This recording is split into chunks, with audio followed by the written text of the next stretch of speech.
Nah, kita mulai. Selamat datang di Binal, Bincang Pengalaman. Nah, pada episode kali ini setelah sekian lama saya tidak bikin video ngobrol kayak gini, akhirnya sekarang bisa ngobrol lagi dengan Muhammad Nur Rifki Amrullah. Bener gak namanya? Betul. Nah, betul. iPolians angkatan 2019 yang selama berapa bulan kemarin di Korea Selatan menjadi opa-opa Korea? Hampir 5 bulan. Hampir 5 bulan. Dari bulan apa tuh? Februari sampai awal Juni. Nah, ada banyak pertanyaan sih bang. Selain ini bukan settingan sih bang. Iya. Nah, ini emang kerasa penasaran. Iya. Curiosity. Kenapa mau exchange di waktu Lebaran di sana? Jadi kalau dibilang ditanya pas di momen Lebaran, ya itu accidental aja sih, maksudnya kan kebetulan ya Lebaran gitu. Kita exchange di saat Lebaran Idul Fitri gitu.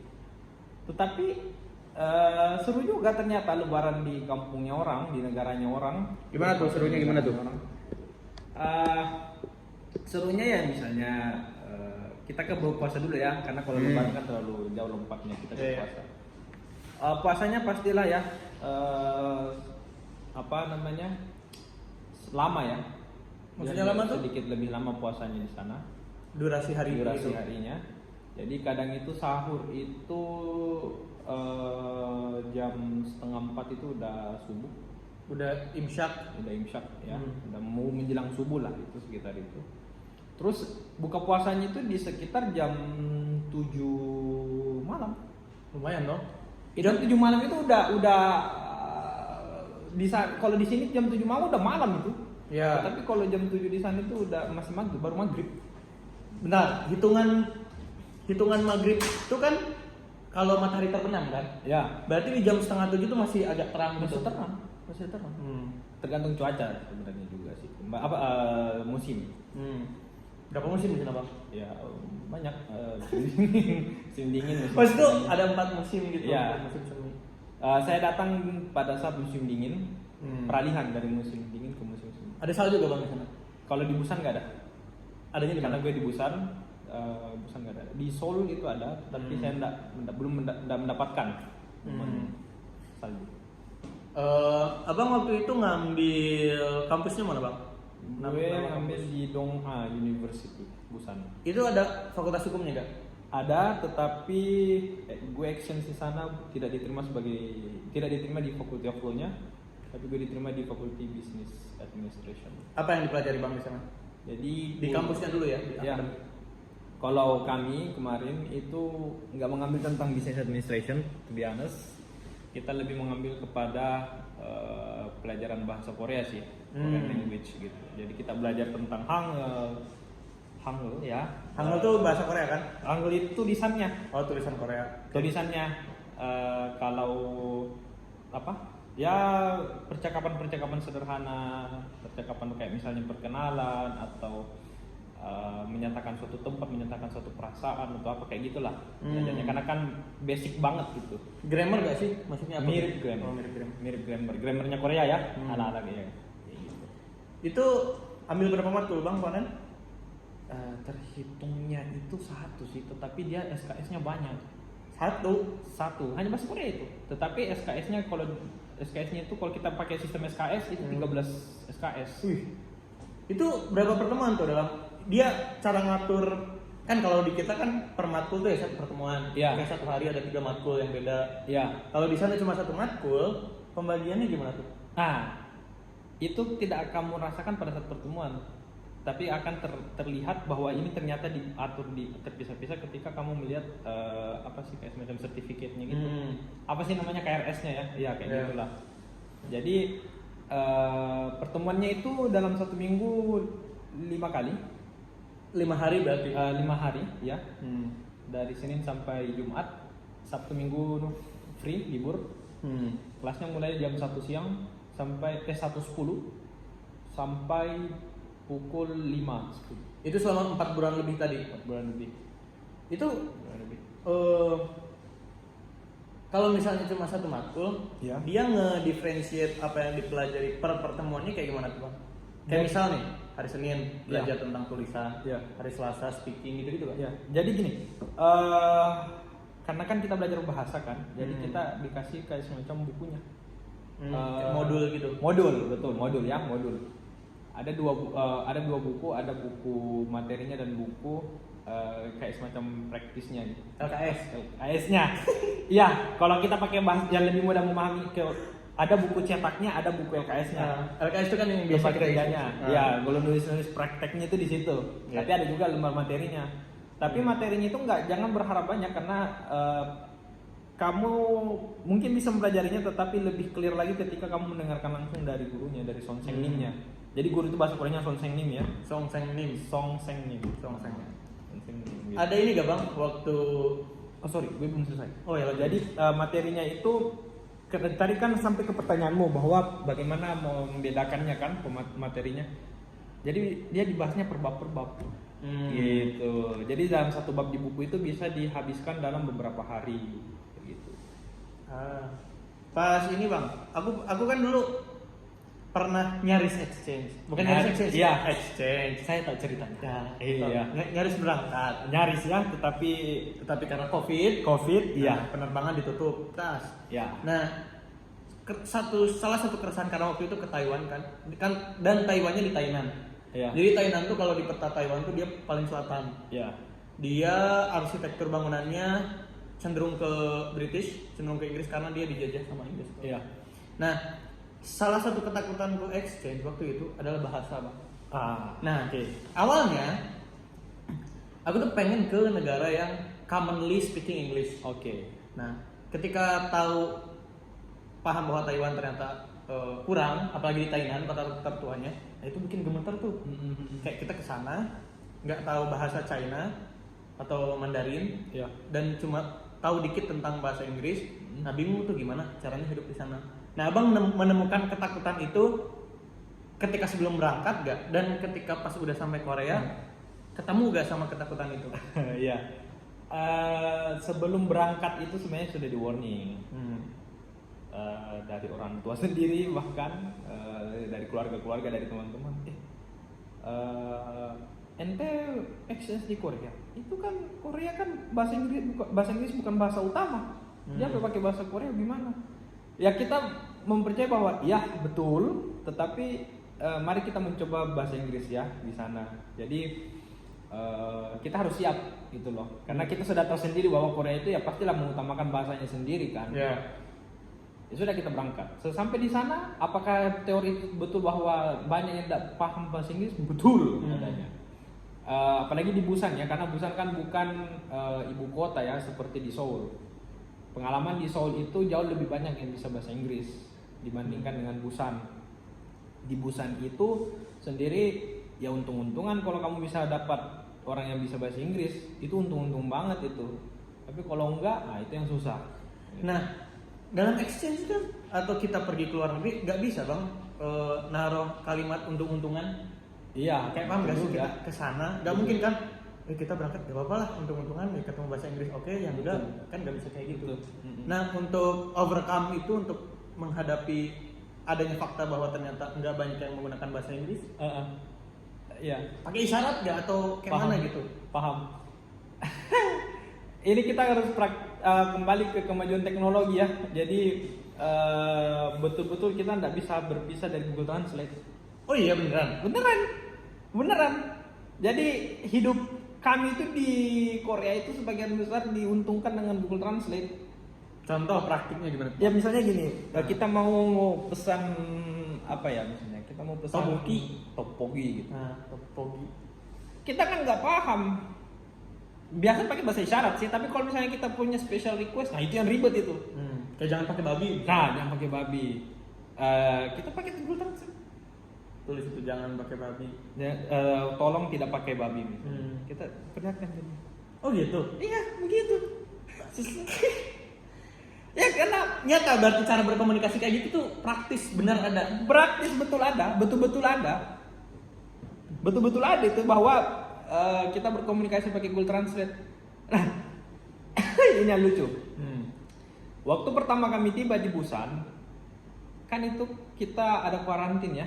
Ya, karantina karena aturan pada saat itu Korea mengharuskan foreigner itu harus karantin 1 minggu, 1 week. Pada saat kita tiba di tempat karantinnya Dong-A, jadi Dong-A itu punya tempat karantin tersendiri. Asrama gitu. Asrama, jadi karantin. Kita disambutlah sama orang yang menggunakan hazmat, betul? Ya, APD ya. Kita disemprot lagi segala macam. Pas itu kita dibawa ke kamar kan masing-masing kan, satu kamar seorang gitu. Ada hal yang orang Korea ini dia mau bertanya gitu bahwa lu bawa modem nggak atau lu butuh modem nggak, modem wifi. Jadi sebelum kita berangkat kita sudah diberitahu oleh Dong-A bahwa kamu harus membawa modem wifi. Gitu, karena kami tidak menyediakan modem wifi, kami hanya menyediakan internet menyediakan, tetapi kamu harus bawa modemnya kan supaya bisa melempar jaringannya itu gitu. Bawalah kami. Dia hanya mau bertanya itu dia sampai apa ya, kayak semacam panik gitu karena dia nggak bisa bahasa Inggris. Dia menggunakan Google Translate gitu loh. Dia pakai menggunakan Google Translate. Oke. Tapi dia kayak semacam gelisah. Takut nggak sampai. Karena dia ke teman saya juga, lalu ke saya juga gitu loh. Pada kami, I bring it. Tapi dia masih ada yang sesuatu yang menjadikan dia tidak jadi untuk bertanya gitu loh. Jadi dia apa ya, semacam menyerah. Kayak frustasi gitu, capek gitu lah. Frustasi gitu, mana pakai hazmat begini kan, mana musim dingin gitu kan. Lah capek lah gue kayak gitu. Jadi kocak juga. Itu masih pandemi masih tinggi-tingginya kah Bang? Iya, masih tinggi-tinggi. Dulu lo vaksin belum Mas berangkat? Gue udah tervaksin 2 atau 3 ketiga. Udah ketiga, berarti udah lumayan aman lah ya. Alhamdulillah. Ya, kita tidak bisa jadikan vaksin itu sebagai indikator membebaskan kita dari COVID ya. Secara administratif aman. Ya, secara administratif aman. Paling tidak kan kita nggak perlu ribet-ribet lagi. PCR tetap bro. Oh PCR tetap. Pergi PCR, pulangnya enggak. Waktu itu. Ke Jakartanya enggak, dari Seoul ke Jakarta. Itu waktu di Dong-A tinggalnya di asrama apa Abang nyari penginapan sendiri? Asrama. Jadi kita tinggal di asrama. Jadi setelah 1 minggu karantin kita pindah asrama ke kampus, ke namanya Hadan apa? Kita sebutnya sih biasanya Hadan Campus. Kampus di Hadan, tapi nama apa? Asramanya itu apa ya namanya? Gue lupa. Itu isi. Nah, pokoknya di sana ya, di Hadan itu. Asramanya sendiri-sendiri kah Bang? Apa campur satu kamar 2 orang? Intinya tidak campur berbeda kelaminnya tidak ya. Maksudku satu kamar berapa orang? Oke, jadi satu kamar 2 orang. Satu kamar 2 orang. Oke, seharusnya kamarnya satu kamar 2 orang. Tetapi gue merasa gue beruntung karena gue di kamar sendirian sampai selesai gue tinggal di asrama. Iya, aku lihat story-nya Kak Fensky kan. Fensky berdua. Dan banyak mengeluh. Banyak mengeluhnya bro. Karena dia satu dorm dengan Vietnamese. Bukan Vietnam. Apa dong? Ada negara yang terkenal dengan filmnya. India. Itu. Oh. Ya, saya tidak mau sebut merek ya. Iya. Dan itu kan salah satu. Tapi Muslim temannya itu. Oh Muslim. India Muslim. Mumbai. Dia orang Mumbai. Itu sih salah satu challenge, apalagi di dorm ya, sama orang lain gitu yang bisa beda nationality, bisa beda culture, bisa beda religion bahkan. Betul. Cuman Abang ini ya beruntung dapat sendiri. Itu harusnya 2 orang. Harusnya 2 orang. Cuman bahkan gue itu udah sempat ngomong ke administration office-nya dorm itu, bisa nggak kalau gue ini sendirian aja di kamar? Dia bilang nggak bisa, kamu harus berdua. Tapi nyatanya gue sendirian aja. Kosong berarti itu Bang, apa gimana? Kosongan betul-betul, bukan maksudnya kosongan, ada furniture tapi nggak ada spray apa itu ya nggak ada. Sebagus apa Korea Selatan Bang? Negara yang maju ya, negara yang maju. Apa tuh yang negara yang maju itu kan general, dan yang Abang temukan tuh apa nih? Yang ternyata Korea Selatan tuh maju. Salah satu yang selalu gue bilang sama orang ketika orang tanya gue tentang pertanyaan itu adalah public transportation-nya. Kenapa tuh? Gimana? Karena public transportation-nya yang sangat enak ya, konektivitasnya itu enak. terpadu. Kalau bahasa Indonesianya terpadu ya. Jadi misalnya kita mau ke suatu tempat, ya kita naik bus aja, jelas itu turun di halte mana, sisa pencet tombolnya. Kita mau berhenti di halte depan ya kita pencet tombolnya, kayak gitulah. Kenapa yang abang sebut pertama transportasi? Gue sangat takjub dengan public transportation. Gue adalah orang yang pada awalnya apa tuh, tidak menyukai public transportation karena ketidaknyamanannya. Karena gue berkaca ke Indonesia ya, berkaca ke Indonesia, except Jakarta. Ya. Tetapi ketika di Korea ya, yang gue pelajari adalah bahwa negara maju itu sangat mengutamakan public transportation dibanding kendaraan pribadi, bro. Karena jauh lebih murah, itu yang pertama ya, dan jauh lebih nyaman, bersih. Jauh lebih murah tuh dari apa ke apa? Dari transportasi pribadinya mahal dibanding taksi lah, Oh, lebih mahal ya dibanding taksi. Meskipun itu taksi transportasi umum juga ya. Iya, tapi orderan kan, orderan bukan apa rute. Bukan rute, sesuai request kita gitu kan. Dan terpadu. Kenapa aku bilang terpadu? Karena misalnya kita naik bus nih, misalnya kita mau ke suatu tempat, tetapi bus yang kita naikin ini dia nggak bisa sampai ke tempat yang kita mau, gitu. Kita harus transit. Ya udah, kita pakai satu kartu itu, yang penting saldomu ada di kartu itu. Kalau tidak ada saldo, Anda memalukan. Ya, Anda bikin malu-malu diri Anda sendiri. Ya. Apakah pernah terjadi di kami? Pernah ya. Kita tap, kita transit. Misalnya kita lihat kita transit di halte mana gitu, kita lihat aja di maps. Oke, kita transit sini, kita berhenti, lalu kita tap lagi kartu kita satu kali. Kita tunggulah bus yang datang, lalu kita tap lagi, udah gratis itu. Kalau walaupun tidak gratis bayar, tapi ya berapa sen lah, nggak mahal gitu. Dan bukan hanya bus, connect ke kereta bawah tanahnya juga. Gitu. Itu yang gue takjub dari public transportationnya sih. Bagaimana mengurai kemacetan juga, karena dia kan punya jalan khusus. Seberapa sering nggak bang menggunakan public transportation? Kan itu 2 orang nih di kampus. Ya berangkat jalan kaki kan, berarti dari dorm ke kampus. Apa enggak? Enggak. Oh jauh juga. Jauh Tuh dia satu area gitu gak? Atau enggak, beda area. Oh beda area juga. Beda area. Kalau mau dikasih contoh mungkin kayak misalnya UM-nya dengan UGM kayak begitulah.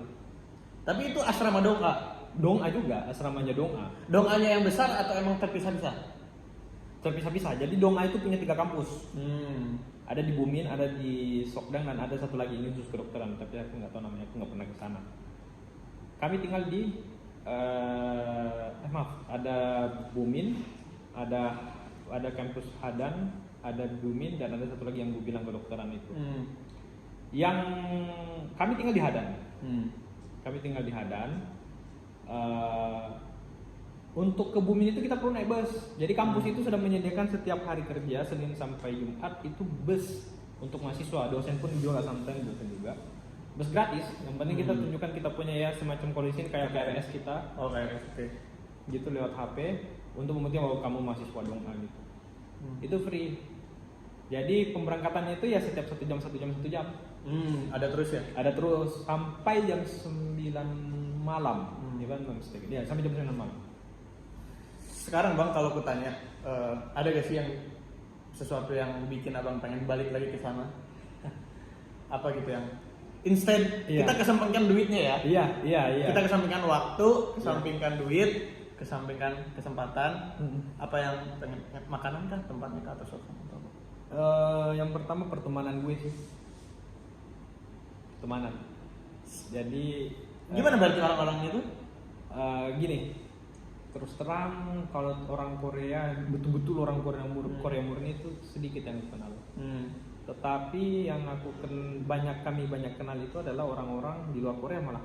Misal ada orang Maroko, orang Vietnam. Banyak juga temen gue orang Vietnam, bro. Orang Vietnam yang belajar bahasa Korea di sana. Jadi, apa bang di sana? Marlboro bukan? Orang Maroko? Enggak, itu merokok. Ini gue pukul tangan gue ke meja sakit. Lanjut. Okay. Ketemu orang-orang yang di luar Korea berarti ya? Iya, orang-orang foreigner ya. Orang Korea, orang Indonesia sendiri ya. Orang Indonesia sendiri banyak. Kami lebaran itu sama masa-masa kami dengan anak UMS, Universitas Muhammadiyah Surakarta. Dia program double degree di sana. Oh, dari UMS? UMS dia double degree, ambil di Donga. Jadi UMS dan Donga itu kan punya kerjasama. Bagus dong. Bagus. Jadi dia dapat gelarnya dua. ST dengan Teknik. sarjana teknik dengan sarjana ya di sana gue lupa namanya. Sarjana apa kek? Iya apa kek? Bachelor of apa gitu kan. Tapi bukan hanya teknik ya, ada komunikasi juga, ada manajemen juga. Justru yang abang pengen balik ke sana pertemanannya bang. Teman-teman. Kok kira jawabannya kayak pantainya? Pantai juga. Tapi kan kalau kita ke sana sendirian kan gak asik juga kalau tempat teman, bro. Kalau kita mengingat teman otomatis oke, yuk kita kemana gitu. Kemana kek gitu kan, ke pantai atau ke gunung. Jadi gue selalu akan mengatakan kalau gue ke sana yang gue mau teman gue, teman-teman kita gitu dan tempatnya. Kita coba lempar ke awal ya bang. Oke. Sebelumnya bang, ada gak rencana buat ke sana? Bukan itu ya yang mau kupertanyakan, tapi nanti pertanyaan selanjutnya. Jadi pertanyaan pertama, ada gak sih rencana abang dari awal kayak gue pengen exchange, gue pengen ke Korea? Oke. Kalau menentukan spesifik ke Korea enggak? Tapi exchange pengen? Exchange secara offline pengen banget. Nah pertanyaan selanjutnya, gimana cara neguhin? Kan ini jatuhnya berarti berkah yang terselubung itu disebutnya apa ya? Itu lah bahasa Inggris. Rezeki yang datang Tadi duga-duga, amin hai sulai tasib. Iya. Nah kadang aku ya kalau mendapatkan kesempatan yang tidak diinginkan tuh malah pengen mundur gitu loh. Kayak mah ini nih bukan yang gua pengen nih. Iya. Terus ribet bla bla bla gitu-gitu dan aku lebih memilih mundur. Iya. Nah kenapa abang memilih maju? Gini mas, gue itu hidup, kalau orang hidup kan berambisi ya, ambisinya kuat. Gue itu nggak berambisi banget, jadi gue let it flow. Ada tawaran datang ya kita pertimbangkan, kalau memang itu betul kita gasin, kita ambil. Nah, opportunity itu, kesempatan itu datang di saat gue menerapkan di hidup gue bahwa gue hidup itu let it flow aja, pelan-pelan aja. Ada ambisi tapi yang gak usah dipaksain, karena gue selalu mempercayai kalau ada sesuatu yang gak sesuai ekspektasi gue, udah itu kita ambil hikmahnya aja. Ada yang lebih baik lagi. Nah terakhir nih bang, kalau misalnya ini kan kita ada beda-beda ya, orang-orang tuh ada yang emang berambisi exchange dan mendapatkan apa yang dia inginkan. Misal si Hanan tuh, dia kan emang pengen ke Spanyol. Iya. Dan dia ke Spanyol. Iya. Terus ada juga tipe-tipe kayak Hanan banyak gitu, Iya. yang sukses meraih apa yang diinginkan. Iya. Dan ada yang gagal, kayak dia mau exchange gagal. Ada banyak. Ya. Nah, yang lebih membingungkan tuh yang di tengah-tengah yang kayak kita bang. Kayak kita nggak mau banget, tapi kesempatan tuh kayak, ayo loh berangkat. Iya. Nah, orang-orang kayak gini jarang punya, bukan motivasi sih, jarang punya cerita gitu. Jarang tahu harus ngapain ketika dia sebenarnya nggak mau banget dan nggak nolak juga. Iya. Nah, mungkin abang bisa kasih tahu gitu. Apa sih yang harus dilakukan jika kita berada dalam posisi itu untuk yang lain? Kan abang udah survive nih, Iya. udah mengiyakan apa yang sebetulnya abang nggak pengenkan banget gitu. Iya. Tapi enjoy di sana dan dapat sesuatu gak sih dari sana? Dan gimana sih orang supaya overcome gitu untuk terus nge-okein kesempatan itu? Banyak yang mengatakan bahwa kesempatan itu jarang dia datang 2 kali ya. Memang kalau kayak kita ini tidak ambisi banget, tetapi kalau ada datang kita pertimbangkan, kalau menurut kita keren ya kita gasin ya, kita berangkat. Selalu berpikir bahwa kesempatan itu tidak akan pernah datang 2 kali. Itu yang pertama. Selagi faktor pendukungmu dan tanda kutip itu dia bisa mendukungmu, bisa mensupportmu, ya silahkan gas. Jangan pernah berpikir bahwa gue dapat apa sih dari kegiatan ini, kayak buang-buang duit aja. Enggak bro, pengalaman itu apalagi kayak semacam pergi ke luar negeri itu adalah pengalaman yang sangat berharga, apalagi bagi kita yang belum pernah banget berangkat ke luar negeri. Misalnya apalagi kalau hanya belum, apalagi orang kan biasa ada yang sudah umroh tapi kan ini lain tujuannya, kita mau belajar gitu. Jadi jangan pernah berpikir ini useless, ini enggak. ini banyak gitu pengalamannya.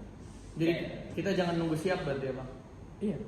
Kalau kesempatan itu datang, jangan berpikir panjang. Dalam artian jangan terlalu banyak mempertimbangkan menakutkan segala sesuatu. Ambil aja. Bokap gue itu bilang, selama kamu dikasih kesempatan sama Tuhan, ambil. Selama Tuhan memberikan kamu kesempatan melalui perantaranya, ambil. Kalau itu kesempatan baik. Kalau enggak baik ya janganlah. Iya. Gitu. Berarti harus ambil Bang. Harus ambil. Itu aja. Terima kasih Terima kasih ya. telah mau diwawancara. Semangat Bang. Kita Thank you. pejuang LDR. Dadah. Terima kasih. Bye bye. Annyeonghaseyo.